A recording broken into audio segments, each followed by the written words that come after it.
मोदी जिंदाबाद, नरेंद्र मोदी जिंदाबाद, भारत माता की।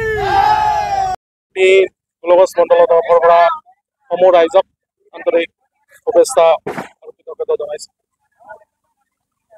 যোৱা সাধাৰণ নিৰ্বাচনত ভাৰতবৰ্ষৰ যি সংসদীয় নিৰ্বাচন হৈ গ'ল, ইয়াত বিশ্ব বৰেণ্য নেতা জনশ্ৰী প্ৰধানমন্ত্ৰী মোদীজীৰ নেতৃত্বত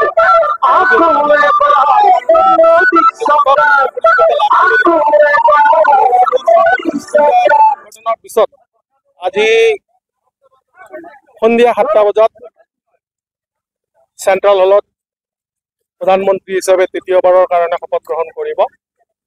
সেই অনুষ্ঠানৰ লগত সংগতি ৰাখি আজি গোলগঞ্জ মণ্ডল ভাৰতীয় জনতা পাৰ্টি তথা এই অঞ্চলৰ কিছুমান বুথ কমিটিৰ সহযোগত আমি ইয়াত বাইক ৰেলী আৰু জন সচেতনতা বা ভাৰতীয় জনতা পাৰ্টিৰ প্ৰতি মানুহৰ যিটো দয়া প্ৰেম ভালপোৱা তাৰ এটা শুভেচ্ছা বাৰ্তা আমি জনসাধাৰণক দিয়াৰ কাৰণে আমি ওলাইছো।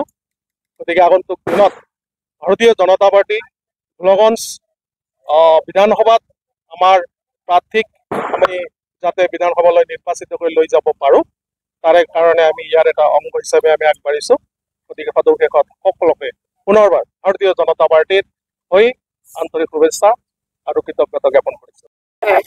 আমাৰ ভাৰতীয় জনতা পাৰ্টি 240খন আসন লৈ ভাৰতৰ ৰাইজে এটা নিৰ্দিষ্টভাৱে তৃতীয়বাৰৰ বাবে শাসন কৰাৰ বাবে মোদীজীক দায়িত্ব অৰ্পণ কৰিছে।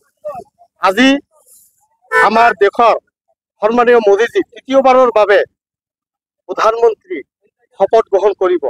সেই শপত গ্ৰহণৰ লগত সংগতি ৰাখি আজি আমাৰ গোলগঞ্জ মণ্ডলৰ উদ্যোগত আৰু আমাৰ বিভিন্ন স্তৰৰ ভাৰতীয় জনতা পাৰ্টিৰ কাৰ্যকৰ্তাৰ সহায়ত আৰু সমৰ্থিত ৰাইজৰ সহায়ত আজি আমি বিজয় উৎসৱ পালন কৰিবলৈ লৈছোঁ।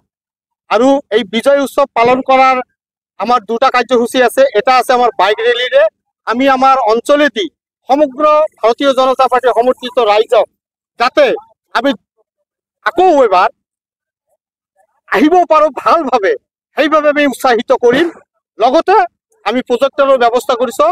সম্পূৰ্ণ শপত গ্ৰহণ অনুষ্ঠান আমি প্ৰজেক্টৰৰ হতুৱাই ৰাইজৰ লগত আমি দলীয় কাৰ্যকৰ্তাই উপভোগ কৰিম।